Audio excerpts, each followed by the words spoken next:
declared dead, sent to the morgue. Then he opened his eyes.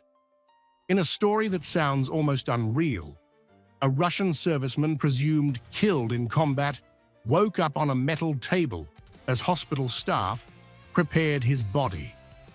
What followed was nothing short of extraordinary.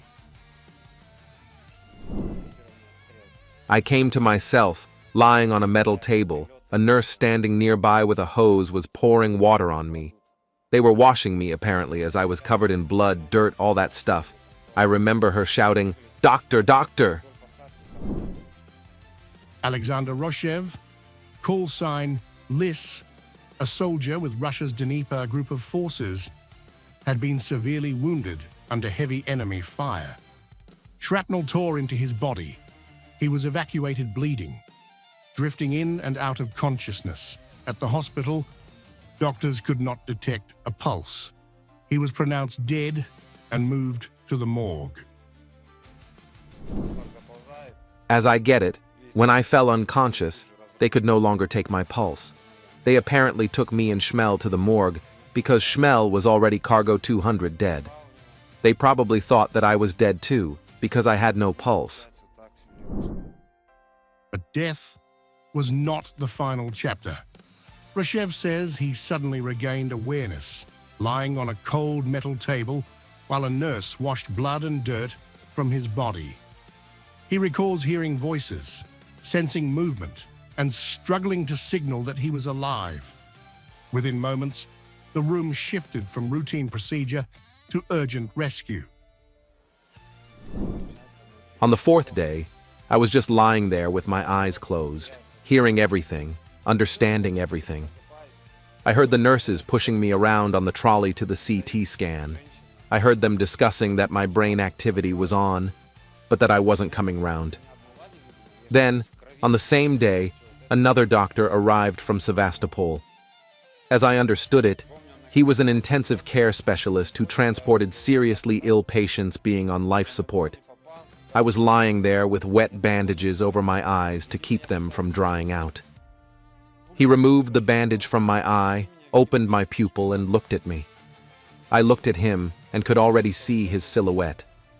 I lay there the whole time, thinking about how to show signs of life, that I was alive, that I shouldn't lie there anymore. So he looked at me, I looked at him. He opened my pupil, flashing a torch in it, and I moved my pupil up and down, up and down. I thought, well, he is the doctor, and will probably figure it out. Then he said, "Are you awake?" I moved my pupils again, up and down, up and down. I confirmed that I was awake. Take me out of here already. Medical staff rushed to re-examine him. Brain activity was detected.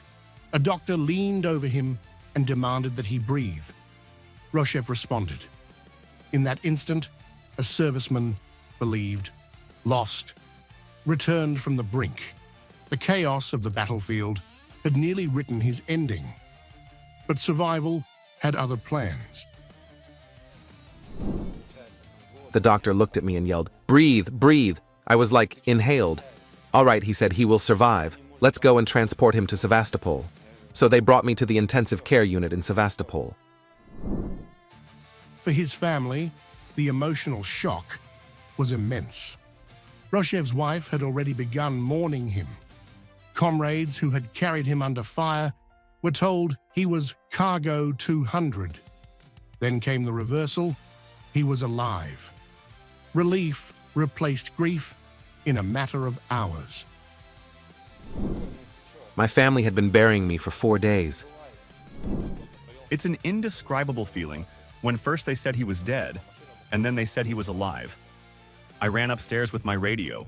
We live in dugouts, so I ran upstairs and started shouting to the whole company over the radio that he was alive. Now recovering, Rochev bears the scars of combat and the memory of awakening in a morgue.